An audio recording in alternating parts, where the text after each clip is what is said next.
This is the story how one town got together and the man who had been terrorising them for years. Or did they? Let's go to the town of Skidmore in Missouri, a small town where everyone knows everyone else's business. Ken, who lived there, was generally not thought of as a nice guy. He was involved in arson, robbery, assault, just things that weren't too great. But to really sum up what kind of guy he was in his 40s having relations with a 12-year-old girl. To get out of being charged for this and so she wouldn't testify against him, he divorced his wife and then married this girl, who was then 14 at the time, and pregnant with his child. And then those two women lived together with him for a while.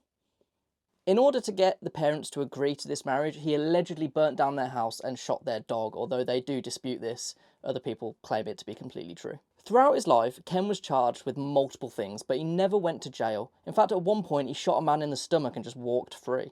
And then one day, a grocer accused one of Ken's kids of stealing some sweets, and this didn't really go down too well. Ken used his normal tactic of waiting outside his house and shop in a pickup truck to intimidate him, and then one day in 1980, he shot the grocer in the neck. Ken was charged with attempted murder, but was released while waiting for an appeal. He again used this time to threaten the grocer, who miraculously survived, with his rifle. Townsfolk at this point had had enough of Ken, so they all got together with the sheriff and sort of threw around some ideas of what could be done.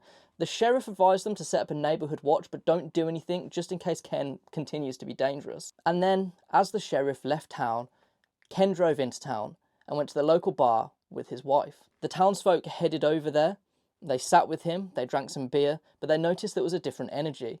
Ken and his wife eventually left and went and sat in their pickup truck, but the town followed them. So this is where reports vary. Some people say there was around 12 people by the pickup truck, and others say there was about 50 or 60. However, on the morning of July 10th, 1981, Ken was shot multiple times and killed. His wife, who was sat next to him in the truck, survived. Naturally, the police started poking around. A man had been shot in broad daylight. They wanted some answers, but they weren't going to get any. Nobody was ever charged for the killing of Ken Rex McElroy, and if you go to the town of Skidmore now, no one will tell you anything, despite there being reports of 60 people witnessing it. Some people say he was shot with 2 guns, some people say with 3, some people say up to 6.